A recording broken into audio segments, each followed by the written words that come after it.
สบายดีท่านผู้ชมเนาะสบายดีภาพบรรยากาศในยามเช้าอยู่ที่หมู่บ้านพ่อต้องเรืองเฮาพี่น้องเอ้ยเนาะโทซะได้ลุกไปกินข้าวแล้วบ่เพิ่นไปเอิ้นลูกไปกินข้าวพี่น้องเอ้ยจะมีอิ่มแล้วมาดิกินต้มมีอิ่มละพอมาเอิ้นกินข้าวคือบ่ไปลูกกินต้มมีละ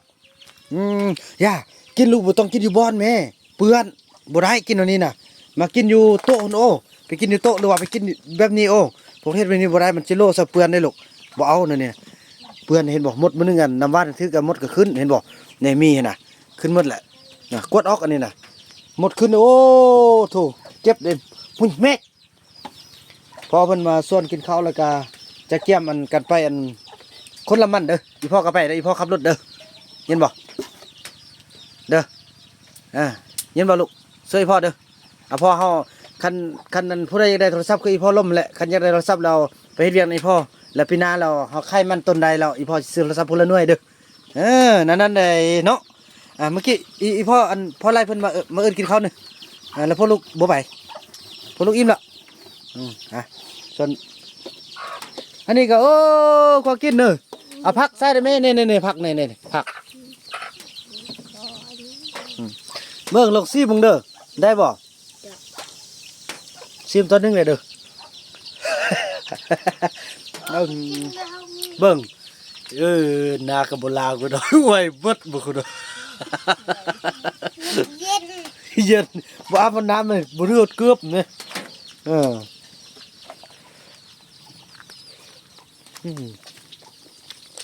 แซ่บนะโอ้ซื้อมั่วซื้อมาแล้วไม่ย่างสิเราสักเกือบเป็นหนวดแซ่บแล้วเฮ้ยไอ้บุญมีอาจารย์อาจารย์น่ารักจังเลยหัวหลานแย่คือไผ่นอดังคมคือไผ่นอ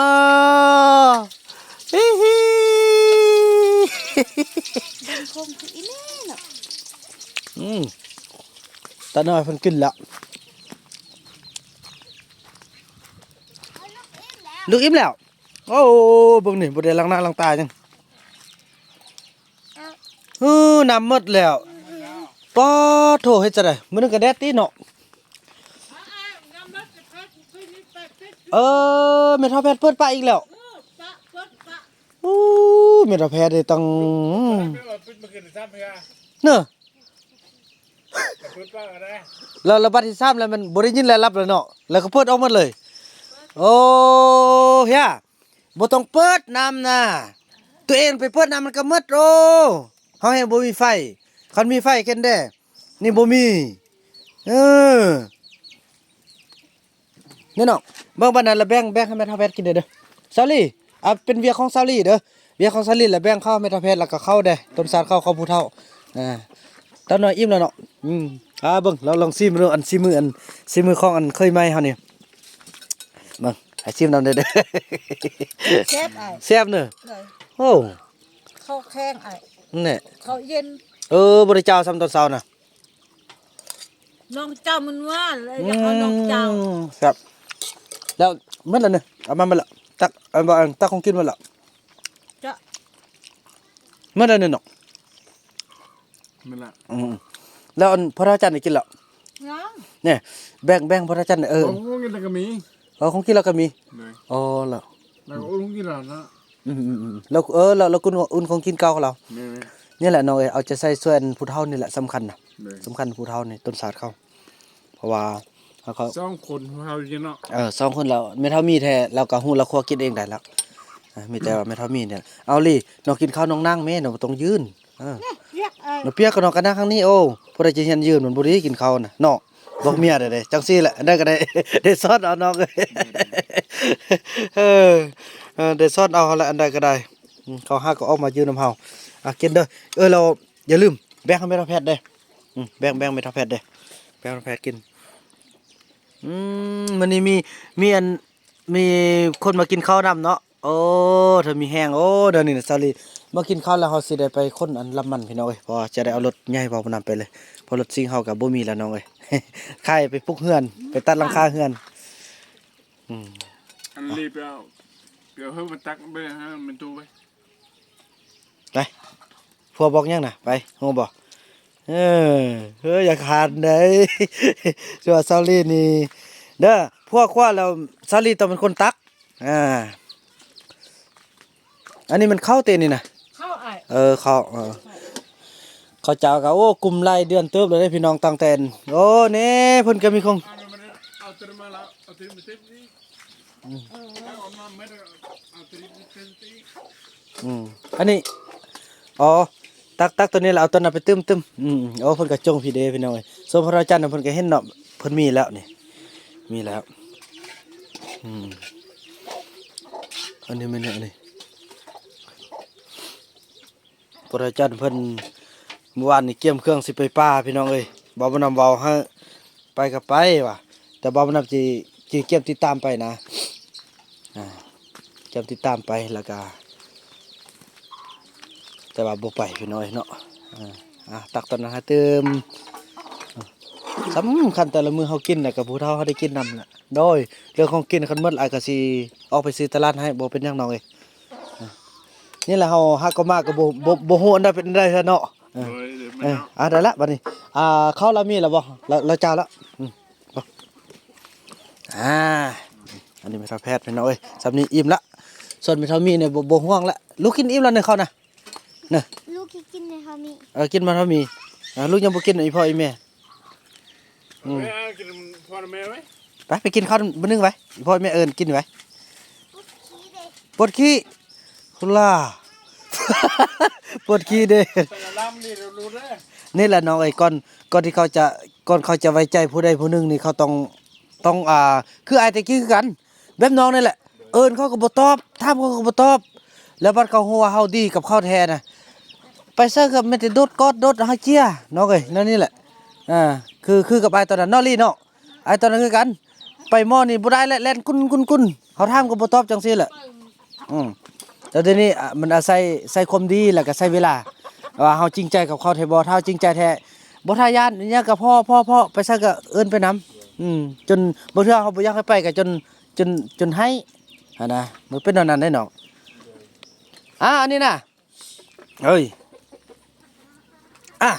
อันแรกขี้คุยพออันนี้บ่ยากเขายังมีบ่กรึบโอ้เราก็คั่วพี่เด้โอ้ดีแล้วคันเราคั่วเป็นแล้วดีเนาะเราพี่น้องเอ้ยพอถ้าเอาแบ่งของกินแบ่งพักไว้เด้คิดว่าเราสิบ่เป็นโอ้ดีซะนะต่อไปให้เราคั่วเองแม่นเอาอันนี้เอาไปกินเอาให้พวกเราจันเนี่ยเบิ่งหรือว่าไอ้ไปกินเลยกันแล้วบ่ ก็ได้ เนาะไปกินเมื่อคันไอ้ไปกินแล้วเพิ่มตอนตึมนิดนึงเด้ นี่เอาเลย ขอบใจโอ้ก็ดีวะทึกของเสียงเมียงโอ้เดี๋ยวนี้น่ะเสียงเมียงกินเด้อคุณลูกกินก็เด้อนักว่าบ่กินน่ะคือกรรมการพี่น้องเอ้ยเนาะเสียงเมียงแล้วมีมีผักส่วนหนึ่งที่เพิ่นลุกช่วยเกินไปว่าหัวเสียงเมียงมันก็บอกแล้วว่ามันเป็นเสียงเมียงทุกคนบ่ได้ยินว่าอีหยังต่างหั่นน่ะก็ว่าเสียงเมียงน่ะเป็นคนฉลาดเด้อพี่น้องเอ้ยเนาะตัวก็เอาตัวในสิ่งที่ใดเนาะว่าซั่นซะเห็นบ่พอตรงเรื่องมาอยู่นี้ได้ดินให้ดินนาทั้งที่ว่าเมื่อก่อนน่ะเว้าความจริงพี่น้องเอ้ยคันบ่แม่นย้อนเสียงเมียงนี่แม่นย้อนไผเขาเจ้านี่สิฮู้ว่าเขาสิอยากได้ดินตอนหญ้าเขาเจ้าสิฮู้ว่าเขาเจ้าอยากได้เฮือนงามแม่นหัวของเสียงเมียงนี่แหละบอกเขาเจ้าให้ตัวคนตัวพรรคตัวรัฐตัวทุกคนที่เบิ่งนี่นะพี่น้องเอ้ยตัวชาวบ้านว่าเขาเจ้าอยากมีเฮือนอยากมีนาอยากมีทุกอย่างนี่แหละพี่น้องเอ้ยแล้วในที่สุดการตัวเหล่านั้นมันกลายเป็นความจริงเขาเจ้าอยากได้แท้พี่น้องเอ้ยบัดนี้เอาพวกรัฐมาเฮ็ดเฮือนเขาเจ้าก็รอท่าอยากได้เขาเจ้าอันมอบดินมอบดอนเขาเจ้าก็ฮู้อยากเฮ็ดอยากสร้างได้พี่น้องเอ้ยจังซั่นแหละอันนี้แหละ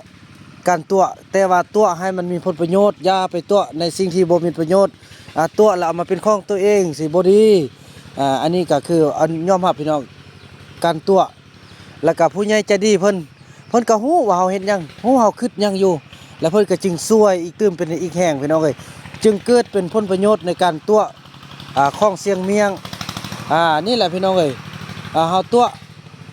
ว่าความจริงเด้เขาเจ้าบ่คิดดอกว่าเขาสิอยากได้ดินอยากได้ดอนทุกคำเว้าที่เขาเจ้าเว้านำเจ้านำนายว่าขอยอยากได้อีพ่ออยากได้เฮือนงามอีพ่ออยากได้รถอีพ่ออยากได้ดินเป็นของตัวเองน่ะเป็นคำเว้าของเบานํซ่อนเขาหมด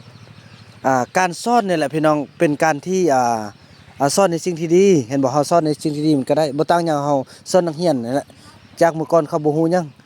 เฮาก็ซ่อนเขาเอาไปมาเขาก็ฮู้เนาะเขาก็เรียนเขียนได้อ่านเป็นอหยังต่างนี่แหละพี่น้องแต่ว่าให้นำใช้ในสิ่งที่ถูกพี่น้องเอ้ยกันตัวเนาะอย่าไปตัวในสิ่งที่บ่ดีพี่น้องเอ้ยตัวกินบ้านกินเมืองตัวกิน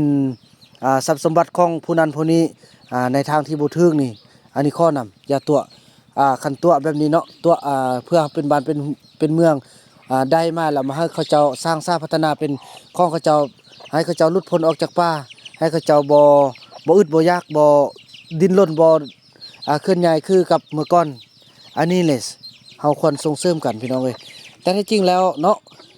คือว่าเนี่ยเขาเจ้าบ่ฮู้เขาเจ้าบ่ฮู้แหละหลักๆแล้วเขาเจ้าบ่ฮู้หยังนั่นแหละพี่น้องเอ้ยก็คันเขาฮู้แล้วก็เขาคงจะซอกเองแหละพี่น้องเอ้ยอันนี้ย้อนเขาบ่ฮู้แหละเบานำซ่อนให้เว้าได้เขาก็เว้าในที่สุดเขาก็เว้าตามที่เบานำซ่อนเด้เห็นบ่เบานูนเมื่อก่อน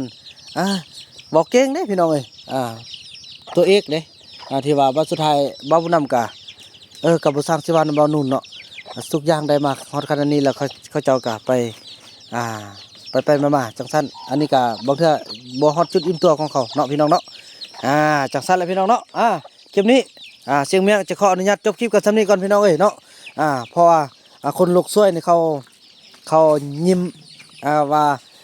เบานั้นเป็นคนเนี่ยก็ฟังแต่เสียงเมียนั่นแหละ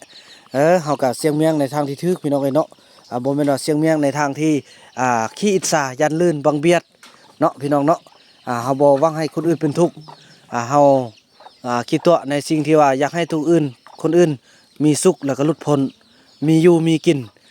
บ่ทุกข์บ่ยากอันนั้นก็เป็นการสร้างบุญแล้วล่ะพี่น้องเอ้ยเนาะแต่ว่าเฮาสิอธิบายให้แบบนี้ให้อันคนโลกสวยให้คนขี้อิจฉาเหล่านั้น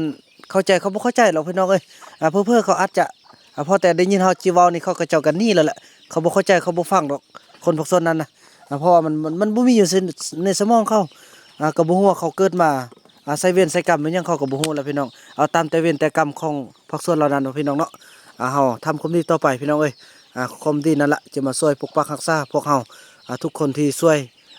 จากใจจริงแท้พี่น้องเนาะคลิปนี้บ่าวนำขออนุญาตกล่าวคำว่าสบายดี